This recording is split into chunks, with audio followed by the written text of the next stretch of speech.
Union Commission, His Excellency Barroso, José Manuel Barroso. I will give the floor to Their Excellency for a brief on the outcome of the meeting, and I will open for some questions. This press conference will be open to your question right after the brief. Excellency, you have the floor. Thank you. I'll be very short since we are running late. First of all, I must say that we were very happy with the meeting, with our discussions with the European Union, and this cooperation has been going on since 2000 summit that was held in Cairo. And since then, the AU has had, and the EU have had college-to-college meetings, and this is the 6th one. And we have discussed a whole range of issues, ranging from peace and security, how we can work together further on supporting the peace efforts in Africa, in all the countries from the DRC, Guinea-Bissau, Mali, Sudan, Somalia, Central African Republic, but also linked to that, how we can strengthen our projects on democracy, good governance, respect for human rights, including the strengthening of electoral institutions and judiciaries and so on, and stressing that peace and security is very important, but it cannot be sustained if we don't have good governance, if we don't have development. And we discussed cooperation, again, on a whole range of issues, from trade and trade facilitation, development, agriculture, energy, infrastructure, health, education, science and technology, and climate change. And we also looked at how we are going to work together on the priorities that we are setting out together, and we discussed the AU priorities, and from there what priorities we can cooperate on as the AUC and the EU.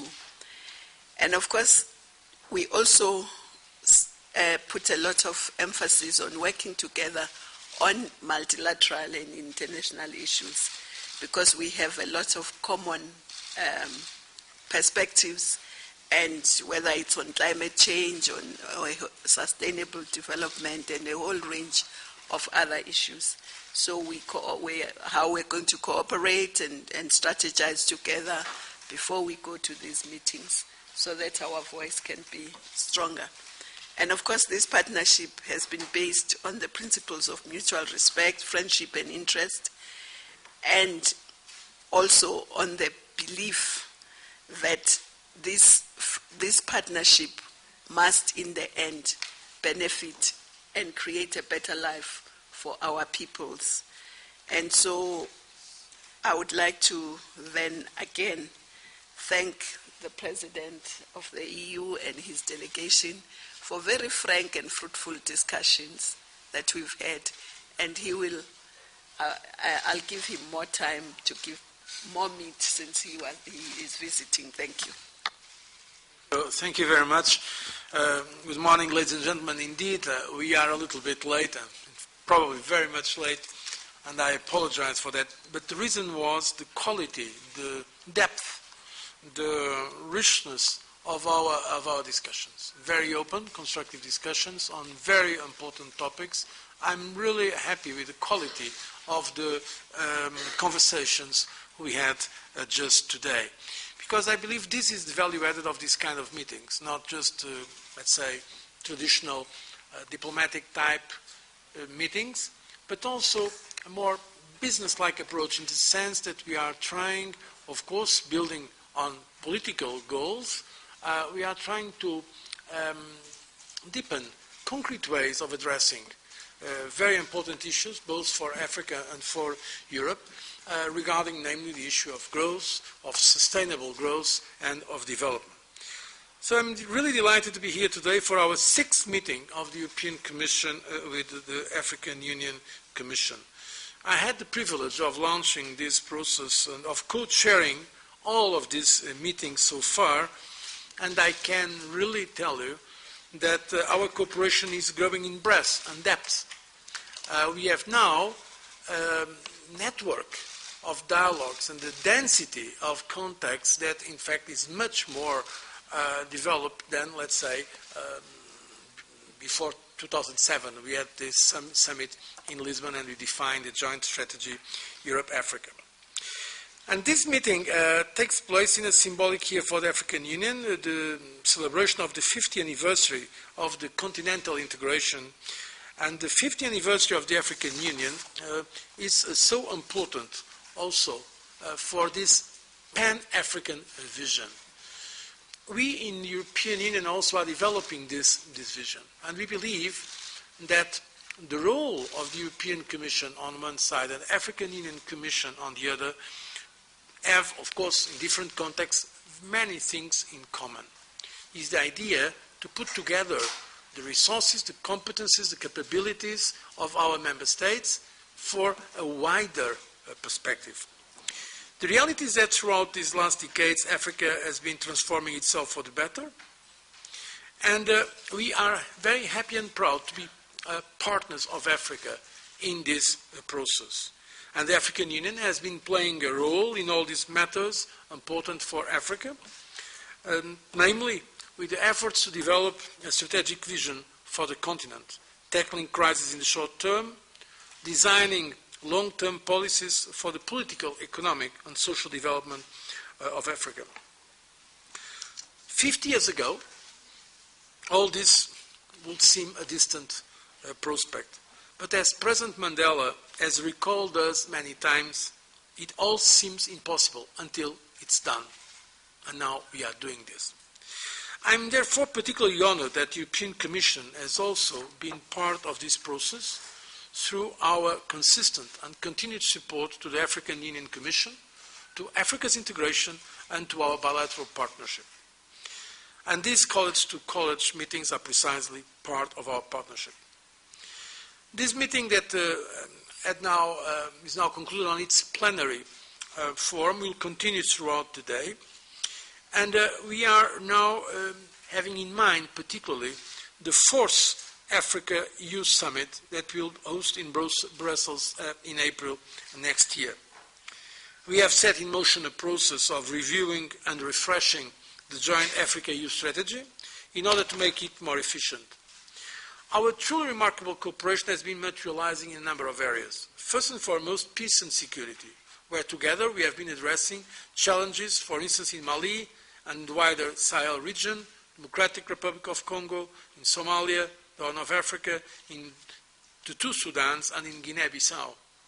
I take this opportunity to welcome the effective African leadership in the prevention, management, and resolution of conflicts, which the European Union has supported politically and financially since the beginning. 1 billion euros have been committed to the support of this agenda through the Africa Peace Facility. Let me also praise the African Union's consistent and unequivocal rejection of unconstitutional changes of government and ensure you of our determination to support Africa's ambitious agenda for the promotion of democratic governance and human rights. We have also agreed to step up our cooperation to promote sustainable and inclusive growth. This is a challenge for both Africa and the European Union, and urgently needed progress in empowering women and creating decent work opportunities for young people will benefit both sides. I think that our cooperation works because it delivers concrete outputs, from fighting the scourge of malaria and other tropical diseases to border security, from climate change to trade. Between 2007 and 2013, the European Commission has invested more than 24 billion euros on cooperation with Africa. And Africa is today experiencing one of the biggest growth rates of any region in the world. The potential for our economic cooperation is immense. Africa also has a favorable demography, with its population expected to double by 2050. Many of them, most of them, very young and certainly dynamic and eager to build a prosperous life. The European Union has been consistently the African continent's main trade and investment partner, accounting with a total of 1/3 of overall trade. This is why we also have addressed this very much in detail. There are many untapped opportunities to expand our mutually beneficial cooperation. We have been working on this. Today we have addressed, among many other issues, for instance, the importance of achieving Millennium Development Goals and sustainable development. So, to conclude, I am encouraged by our discussions, by our common determination to keep our two organizations as drivers of the process of integration, both in Europe and in Africa. And I think that we can give a very important contribution if you do things right, not only, of course, to the well-being of our citizens, but why not, to speak about it, also a contribution to a global order based on the principles of peace, of democracy, of development, and justice. Thank you. Thank you, Excellency. We will open for, please, I will ask you to kindly go straight to the question because we don't have a lot of time. So please, Madam there. I'm from Addis Standard Local Magazine. I have two questions for both of you. If I start with Madam Chairperson, please. You were quoted 3 months ago by South African media as having expressed your displeasure regarding the 97% of funding for the African Union coming from donors. And I would like to know what you feel about it now that you're in the office more than 100 days. Thank you very much. And my second question is for His Excellency, Mr. Barroso. There is no equivalent of peace and security in the European Union that can perfectly match to its department, to a department within the African Union. I want to know what are the frameworks for the EU to engage heavily, as it is now in Mali and in Somalia, in peace and security activities in Africa. How do you draw your frameworks on this one? Thank you very much. Thank you. We'll get in second question, please. Hi there, Jenny Vaughan from Agence France Presse. I've got a question for both on the same topic, which is Mali. You mentioned some persistent challenges and noted the situation in Mali. What are some of the sort of specific challenges that remain, and how can the European Commission engage and plan? How do you plan to engage in the situation there? And for Madame Zuma, you could just comment on the approval yesterday of the UN troop deployment in Mali. What are your reactions to that? And do you feel as though the AU was involved enough in those consultations at the UN? Thank you. Excellency. I still feel the same. It's not a displeasure as it is an unsustainable situation where Africa must find alternate resources to finance its development agenda, especially in infrastructure and areas like that. So, yes, we welcome the money that we get from our partners, but we are saying we must also look internally in finding money to be the mainstay for our development. So I still feel the same, even though I'm in office. In the question of Mali and the resolution, well, let me say we welcome the resolution, but had we been thoroughly involved, maybe there are certain issues that we would have looked at differently, because quite a part of that resolution somehow takes away some of the initiatives that from the AU and puts them only in the UN, whereas the Mali situation had been a joint. The AU had led in some areas, and we were working very closely with the UN, but the resolution does not quite reflect that. But all the same, we are going to work with it. Thank you. Thank you. So regarding the peace and cooperation, our cooperation in this field has been, as I said in my earlier remarks, one of the successful cases. We have contributed, namely through the Peace African Facility, as you know, and I believe the framework in which we can develop this cooperation is the following. I would say 3 points. First, Africa's political ownership and the determination to find a solution for African problems. Second, effective African Union Commission leadership and efficient working arrangements between the continental, the regional, and the national level. And thirdly, strong political backing and operational support, in many cases financial support, by the European Union, but also, hopefully, by others. This is the framework in which we see the possibility to give concrete support for peace actions in Africa. First, African ownership. Second, effective leadership of the African Union Commission, because we need to articulate this Pan-African dimension with the regional and local or national level, and by the way, with the United Nations, as we have just mentioned.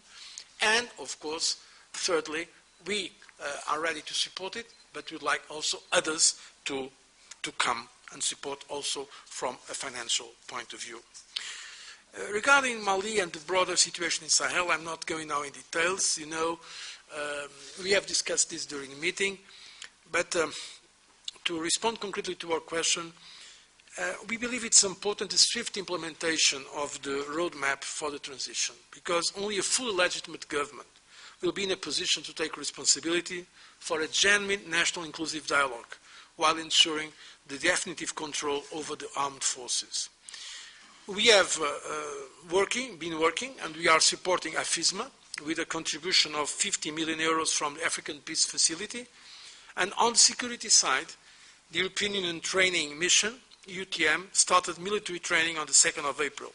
And we have also offered support, financial support, to the ongoing deployment of African Union human rights observers. We must support the Mali government investigating all allegations in this matter. And in fact, together with President Hollande and President Traoré, I've invited donors for a conference for Mali that will take place in May in Brussels. And in fact, I reiterated today our invitation to the African Union Commission to participate. I think it is essential to bring all partners together to support Mali during the transition phase of 2013 and 2014. We count on the active participation of the African Union for that goal, and we're very much looking forward to make that conference a success, adding to other efforts. This conference that we are organizing in Brussels will be more about development, growth, not so much about the issues of, let's say security.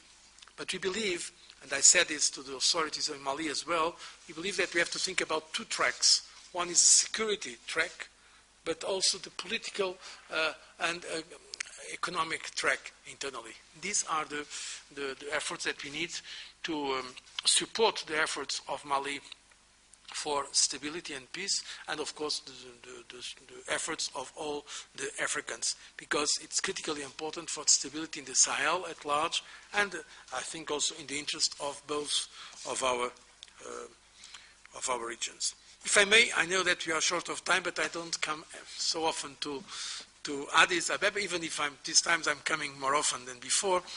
And the question was not to me, but I want to make a comment regarding development assistance and other ways of cooperation. I completely agree with Dr. Dlamini Zuma. And in fact, we believe that it's time, keeping, of course, our commitments in terms of development assistance, to go beyond the traditional donor approach. Africa is rising. There are great successes in Africa. We know there are still enormous, very, very big challenges. But I think, as a matter of dignity, it's also much better to have a relation of equals. A relation where we can make it a win-win situation.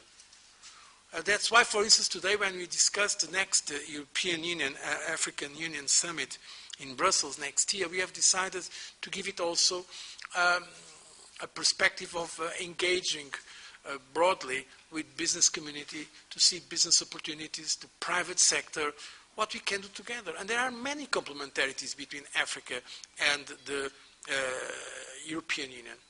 So yes, we need to go beyond the traditional development assistance. This is important, and we are determined to keep it, namely for the most vulnerable parts of the world, and namely here in Africa.